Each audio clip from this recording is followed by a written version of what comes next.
बिस्मिल्लाहिर्रहमानिर्रहीम।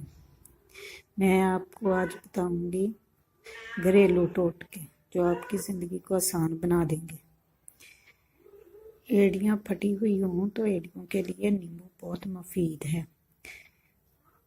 सबसे पहले थोड़ा सा पानी गर्म करें और इसमें नींबू निचोड़कर 10 से 15 मिनट तक इसमें भिगो कर रखें। 3-4 दिन ये अमल करने से आपकी एड़ियाँ बिल्कुल साफ़ हो जाएंगी। दूध में लीमू मिलाकर चेहरे पर लगाने से चेहरा साफ सुथरा और खूबसूरत हो जाता है।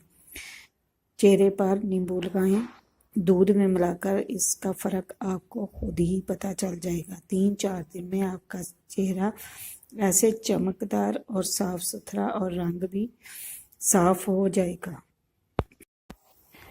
नीम गर्म पानी में शहद मिलाकर पीने से इंसान स्मार्ट हो जाता है, मोटापा ख़त्म हो जाता है। चंद दिन ये अमल करके देखें, आपको फ़र्क खुद महसूस होगा।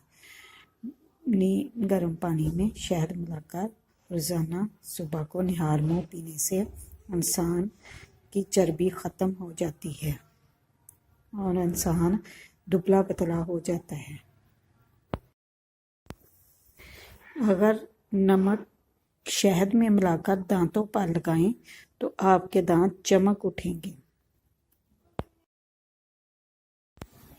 होंठों पर ग्लिसरीन लगाने से फटे हुए होंठ साफ हो जाएंगे और जो होंठों के आसपास काला काला हो जाता है वो भी साफ हो जाएगा और फटे हुए भी बिल्कुल साफ हो जाएंगे।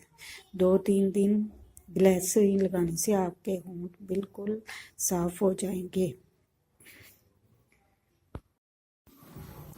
खाना बनाते हुए अगर आपका हाथ जल जाए तो इस पर फ़ौरन पानी में भिगोकर चूना लगाने से आपको सुकून मिलेगा और आपकी तकलीफ़ ख़त्म हो जाएगी और साँड जलन भी नहीं होगी। चूना पानी में भिगोकर लगाएं, इससे आपकी जलन ख़त्म हो जाएगी। अगर आपके बाल बड़े नहीं हो रहे या रूखे सूखे हैं तो आप आलू लेकर उसकी कतलियाँ करके रात को पानी में भिगोकर रख दें। सुबह को उस आलू वाले पानी से बाल धोएं। देखें कुछ दिनों में आपके बाल कितने नरम, मुलायम, चमकदार और लंबे हो जाएंगे।